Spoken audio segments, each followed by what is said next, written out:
I played a lot of video games this year, perhaps the most I've played in any year.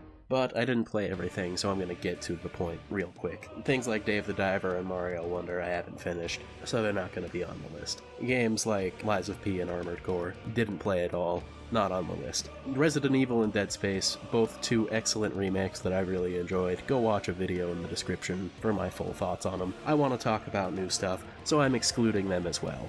Thank you for your time. Let's move on to the things that are actually on the list with my favorite 10 games of 2023.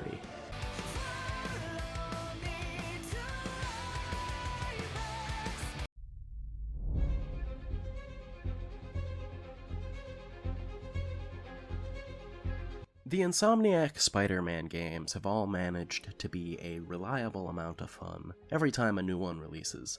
The improvement from the 2018 game to Miles Morales to this new game have all been pretty steady. Swinging Around has had a nice touch-up that makes the controls feel even tighter, and Peter and Miles play similarly enough, but have enough of a different flavor to make it worth switching from one to another for a change of pace every now and then. One thing that Spider-Man 2 managed to do that I appreciate is that they honed in on making more of the side content feel like it was worth doing. In previous games, I only ever really felt compelled to collect the backpacks. In this one, I felt compelled to do a myriad of things, from the Mysterium challenges to the photograph collection, and so on. Part of what made most of them enticing to do is that each bit of side content seemed to actually be tied to a story thread that went a step beyond, hey, a D-League villain is here to bother you, which in turn made me want to see where the thread in question led. I really enjoyed the story of this game for the most part. They did a lot of things really well as far as the characters are concerned. Kraven the Hunter's role as the primary antagonist of the game was wonderful. They did a good job at building him up as a threat, and giving you enough insight into how he thinks to make him a compelling presence anytime he showed up. Peter and Miles go through their own journeys throughout the game, with various ups and downs. Miles is mostly focused on finding and detaining an escaped Martin Lee from the first game. He also gets a bunch of really cool moments in the side activities. Missions such as helping out the students around his high school campus, and the jazz club missions were both big standouts to me. Peter's end of the story tackles the sudden return of his best friend, Harry Osborn, who wants Peter to come and help him run this science foundation that he's starting. One of the game's biggest narrative strengths is really selling how strong Peter and Harry's friendship is. This next part's all over the promotional material of the game, so I'm not gonna feel too bad about telling you that the game delves into the Black Suit Spider-Man storyline. And I have come to the conclusion that this particular story is better as an idea than it is in execution. I won't belabor the point too much, but I feel like the final act of the game was a bit shoddy because they tried to make a lot come together really quickly, when it seemed like they were already on pace to pull off a much better story if they had just adjusted a couple of things. Overall, though, I can't complain. The first game also had a dodgy last act, and I liked it just fine. At the end of the day, I wanted a fun Spider-Man adventure, and they managed to deliver that to me.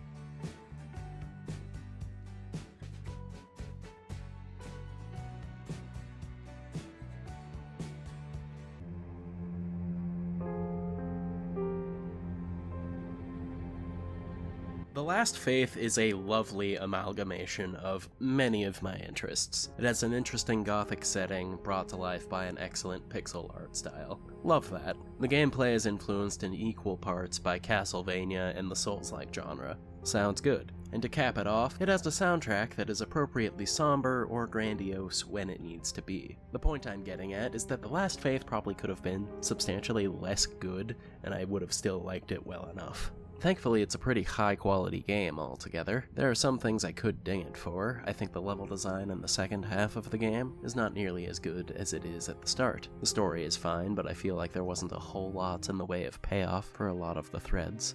Like, I was paying enough attention to find all of the things to do for the hidden ending, and even then, I'm still not 100% sure of what went down. I do like how they characterized Eric, though. I think the element of The Last Faith that makes it stand out is its combat. There are a myriad of weapons and spells to use that are all pretty viable. Each weapon has a standard combo as well as an alternate mode that you can use by spending some of your focus meter. I stuck to the starting dexterity sword as my go-to weapon, but I was always experimenting with other ones I picked up. The alternate mode for my sword was this cool stab combo where it turned into a spear. One of the great swords had a move where you jump up into the air and do a multi-hitting shockwave. There was a scythe weapon that changed into a sword for the alternate move. Every time I got something, I was always willing to try it out and give it a whirl. I wasn't as thorough when it came to the spells and guns that they would give me, but I think that just comes down to personal preference. The combat is bolstered pretty healthily by the leveling system, and the cherry on top is the boss fights that were all a joy to partake in. Learning the pattern of each fight was great because once I had a certain phase down, it was smooth sailing from there until I learned the next phase of the fight. There were a bunch of cool encounters with memorable designs. I'd give my biggest shout out to Laddick, the main villain of the game, and potential final battle depending on what ending you get.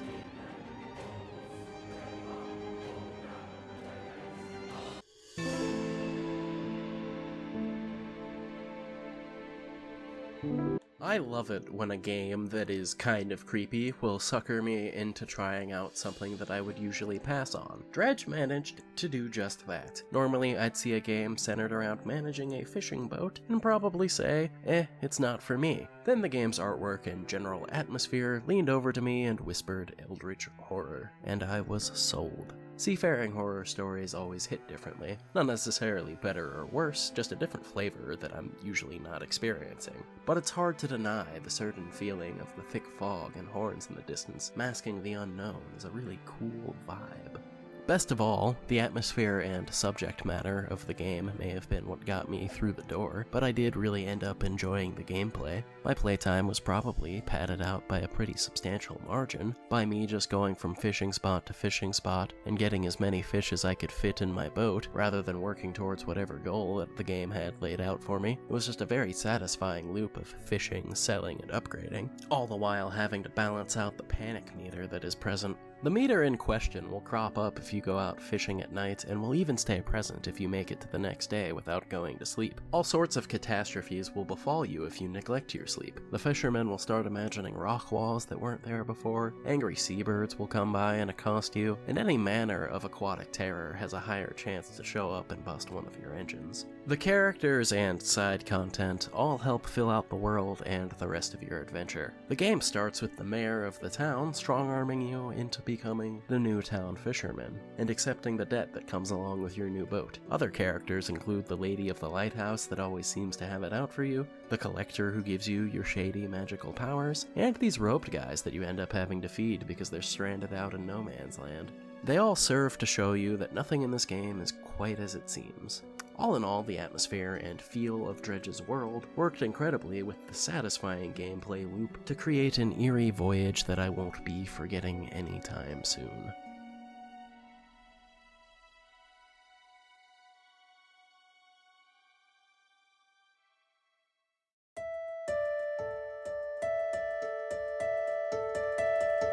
Sea of Stars is a wonderful example of taking what came before you and putting your own stamp on it. From the story starting off as a pretty classic hero's journey at the beginning, to so many of the character designs, the whole game feels very classic but tweaked to be its own thing. I think this comes across especially in the character designs. Characters like Zale, Valir, and Erlina all look very much like characters I could imagine being in an SNES era RPG, but they still look unique enough to be their own thing. The art style in general, I think, is the best of its kind, and the soundtrack is made up of 100% jams. The gameplay is really solid. The combat is rather engaging. It uses timed button presses during attacks for extra damage and extra defense on blocking. There are a bunch of cool combo attacks for the different party members to do. One thing that Sea of Stars does better than any other retro-styled RPG, I think, is the way that they lay out their levels. I feel like I was actually progressing through a location in a manner that went beyond various square rooms with a bunch of different out-of-bounds tiles. The writing of the game does a great job at striking a balance between being suitably dramatic when the story hits its serious moments, and then also perfectly capturing the silly and adventurous energy that it's going for. It manages to poke fun at some genre tropes without it feeling too self-referential. Most of all, the writing in Sea of Stars has heart. The dynamic between Valir, Zale, and Garl is a perfect emotional through line for the story. Other characters, such as Sarai, the pirate crew, and Teeks, all get their nice moments to shine as well. Sea of Stars achieves what it's going for to perfection. It takes the elements from its influences and makes them its own. If the game had come out back in the Super Nintendo era, we would be hailing it as an all-time classic. But for now, I suppose we'll have to wait a couple years to start saying that.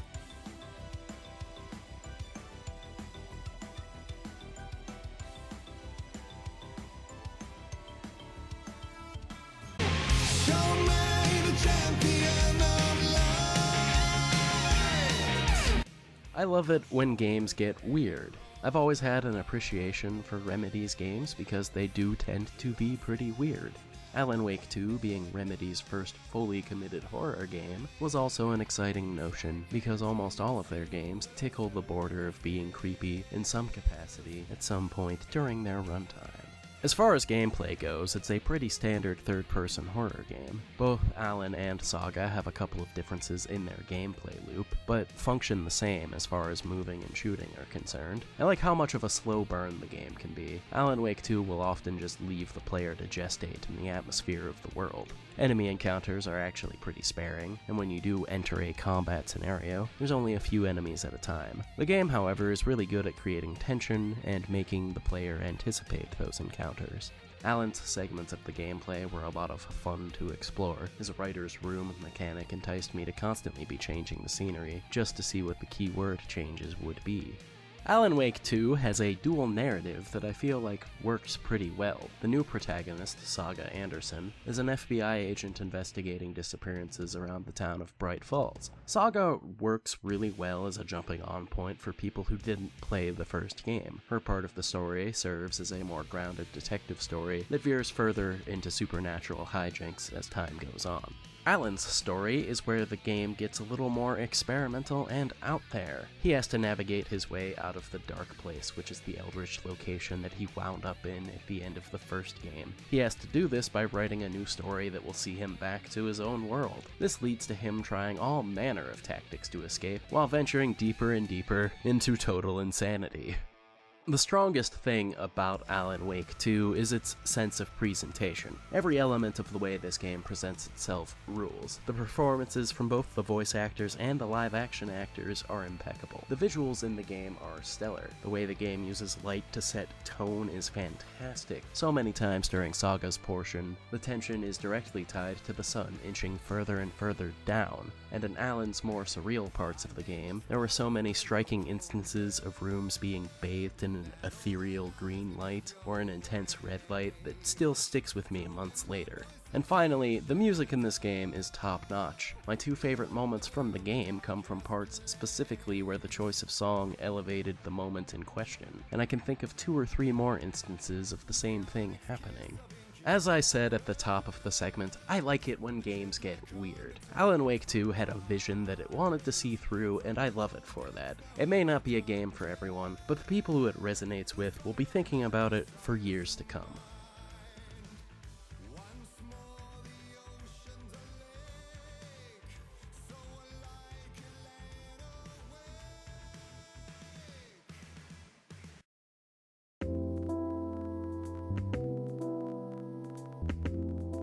If you want an amusing indication of how crazy this year has been, entries 7 through 5 on this list have been rearranged quite a bit in the past couple of days. Anyway, Coffee Talk Episode 2, Hibiscus and Butterfly, is a very comforting game. I played the first one about a year ago, and I was taken in by its likable cast and pleasant atmosphere.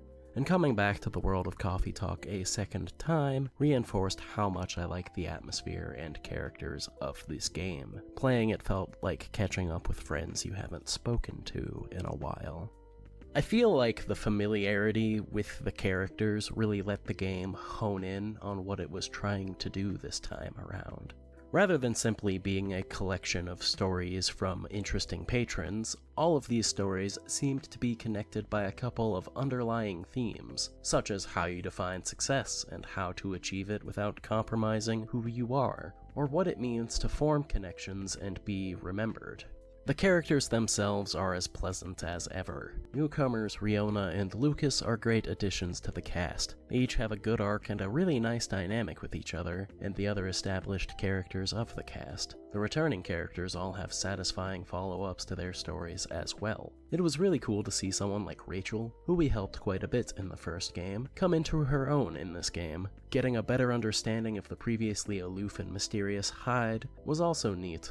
Coffee Talk Episode 2 has a number of really cool moments that stuck with me, but if I had to pick a favorite, it would be this scene near the end of the game. The scene in question involved Bailey's, Lua, Gala, and Hyde, and while the scene was progressing, Rachel's new song that she had shown the barista just a few days before came on, and for a moment I just kind of stopped and appreciated the vibe. 5 of the barista's closest friends being represented in some way during this rather heartwarming scene was a cool moment. All of this to say, I am thoroughly invested in the world of Coffee Talk, and I loved Hibiscus and Butterfly. I could take in its atmosphere and characters several more times, be it replays of this game or an episode 3 in a couple of years.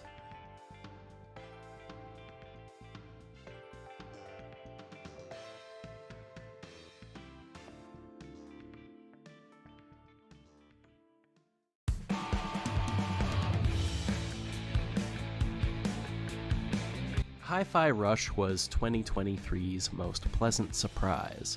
In hindsight, I'm a little bit surprised that a rhythm hack-and-slash game has never been done before. But on the other hand, it's something I never thought to ask for. I am so glad we got it, though. Hi-Fi Rush's commitment to the bit is insane. Not only does Chai snap his fingers to the beat of the music, but quite literally everything else in the world also moves to the beat. Everything from cars in the background to machinery that you're traversing past, down to the enemy attack patterns, all move with the music.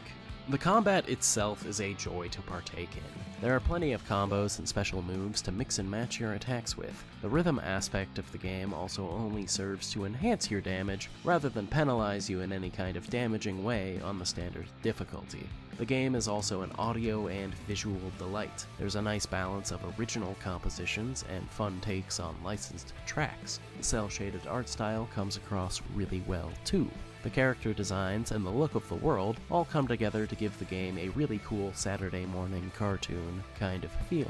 Hi-Fi Rush's writing is perfect for what it's trying to do. The game is genuinely hilarious. There was a part a couple hours in that had me nearly sliding out of my chair from laughing so hard. Part of what makes the game so funny is its rock-solid character writing. Chai is a great, charismatic lead that you would hope would be in a hack-and-slash game like this. Peppermint is a great foil to him as well. It's refreshing to see a game that can make banter between two characters actually funny, rather than grating or mean-spirited. The rest of the characters that show up throughout the story all have big personalities and are tons of fun as well. The thing that makes Hi-Fi Rush so exciting is that it is something brand new. A lot of media these days can be dominated by nostalgia, be it remakes or spiritual sequels to things that people already like. And while I like that stuff too, it is really cool to see one of my standout game experiences of this year be a new idea that turned out so well on its first showing.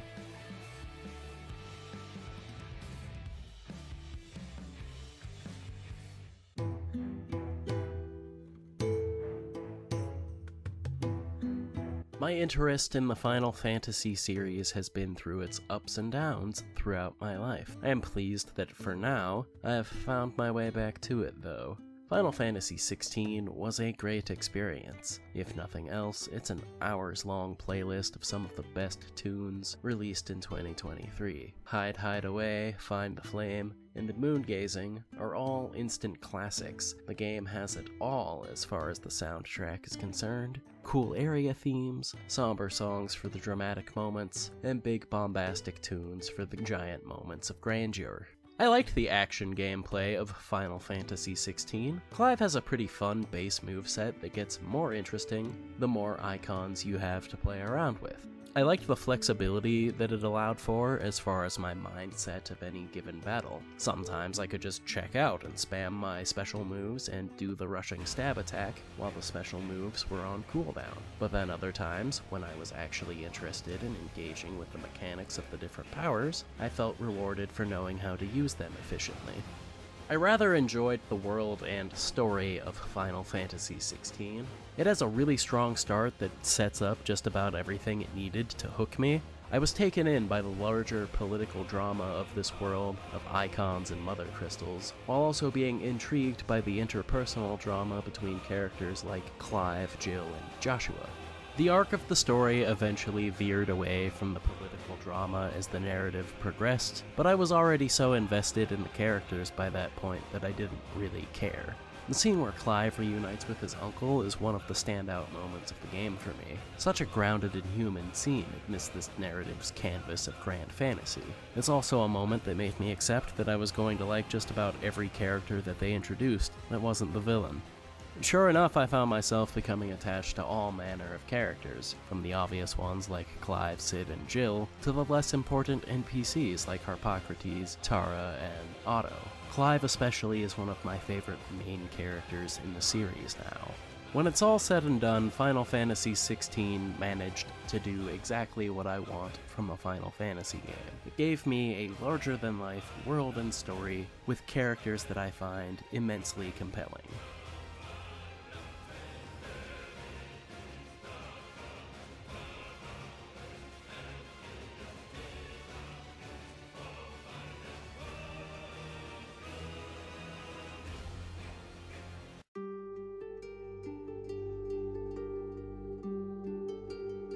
I played Baldur's Gate 3 for nearly a month, and I already kind of want to play it again. There were so many times where I thought I was going to finish a session of the game after doing just one more thing, only to wind up saying the same thing 6 more times before I actually stopped for the night.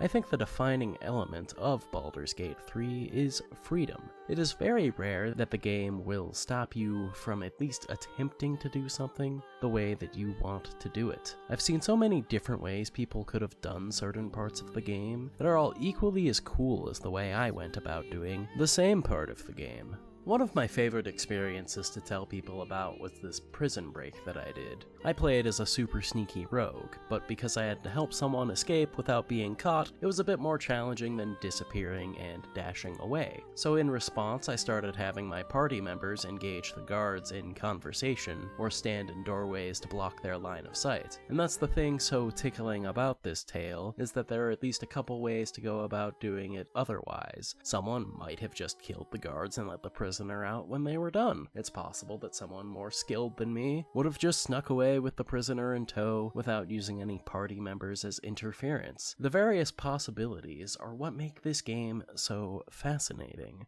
And all of this freedom is afforded to you in a world that I adored existing in and interacting with. The setup for the story was pretty unique, and it did eventually settle into something pretty typical of a high-stakes fantasy adventure. By that point, though, I had already fallen in love with the world and its characters. The game excels at delivering the high-stakes dramatic moments when they do happen. The final push for confronting the villain in Act 2 is one of my favorite moments in video games this year. I finished the sequence and wanted to do it again right then. One thing that's really impressive about this game is how great the NPCs are. I got really attached to the band of refugees that I was helping out in Act 1, and there were plenty of instances later in the game when people I would help out or confront earlier in the game would show up again, and I would be super excited to be seeing these characters again. The core cast is just as compelling. I feel like it took a minute to settle into a friendship with a lot of the party members. With the exception of Karlach, everyone seemed kind of dodgy in one way or another when they first joined up. That being said, I did love getting to know some of these characters. The game did a great job at making it feel like my character was having a positive impact on the characters that I was befriending. There were a couple of standout moments where I would let my companions make the decisions when it came to the pivotal moments of their story arcs, and it felt like a lot of them made the right choices because our previous interactions made them believe that they could be better than they used to be, which is even more satisfying than simply winning a persuasion check. The highest compliment I can give this game is that I wish I had time to replay it over and over again.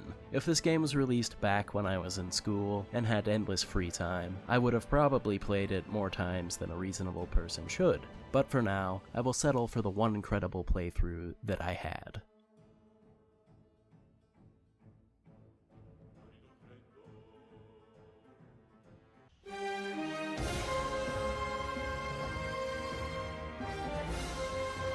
When I beat Breath of the Wild back when it came out, I remember saying that the next game could be even better. I am pleased to report that I was right. Tears of the Kingdom exceeded pretty much every expectation I had for the game. The most impressive thing about Tears of the Kingdom is its commitment to detail. This commitment to detail allows for some really creative problem solving. The new toolset they give you strikes the perfect balance between utility and being fun to experiment and play around with. I never made any battleships or mechs, but I was able to wrap my head around the mechanics of Ultra Hand enough to make an airship or a raft that would get the job done.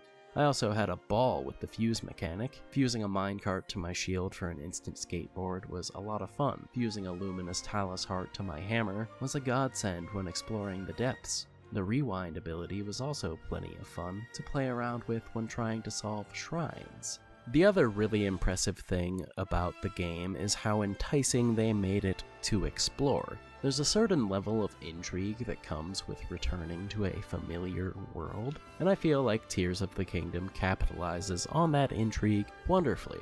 I wanted to go back to locations like Hateno Village and Terrytown just to see what was up with the people there this time around. And then they even interjected some intrigue into the more innocuous places from Breath of the Wild, like with Lurelin Village and its rampant pirate problem. I feel like, in general, the game managed to do a better job at attaching an element of intrigue to the side content. Each major town had something going on, such as Hateno's mayoral election, for example, and the stables had a connecting side quest as well. The layers of the map have really nice levels of synergy with each other. If you spend any amount of time exploring the Sky Islands, you're likely to find a treasure map or something hidden in the depths. Usually these treasures end up being rather helpful pieces of equipment. And more importantly, on the way to these treasures you will find light roots, which all correspond to a shrine located on the surface map.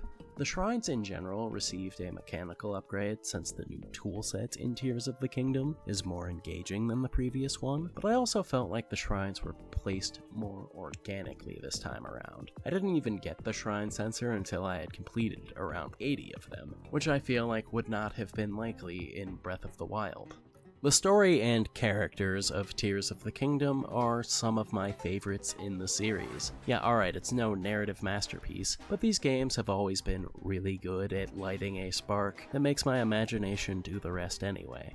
I do think it makes a couple of healthy improvements to the previous one, though. For example, even though you go through the same motions as you do in Breath of the Wild, as far as visiting the 4 other tribes and helping with their issues, this time around I feel like they do a better job at introducing some urgency to the situation. Rather than Va Meadow circling the Rito menacingly, they are now contending with a cataclysmic blizzard, or rather than the Zoras dealing with Va Ruto making their region wet, they are now trying to fight off a massive oil spigot that is polluting their region. Tears of the Kingdom also has the strongest emotional core in the series. A lot of this probably comes from the fact that this is my favorite version of Link and Zelda, and one of my favorite supporting casts, so I would go through just about anything to see what happens to them. This also has my favorite version of Ganondorf now, too. The guy woke up, wrecked Link's arm, and raised Hyrule Castle into the sky with all of the effort of waking up from a nap. He was ice cold, and it was incredible, and the more we got to see of him, the more psychotic he became. It was great. The story did manage to go places I wasn't expecting it to either. Once I figured out what one of the major twists was, I spent about a week playing the game in a state of denial and dread, up until I got to the actual point of the game that confirmed my suspicions, and then I was just sad. No game this year has stuck with me quite like Tears of the Kingdom.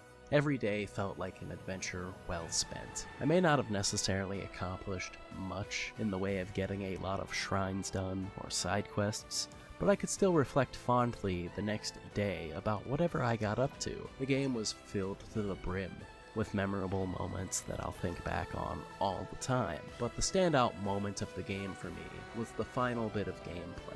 It was the perfect finale to what has become one of my favorite games in the past few years.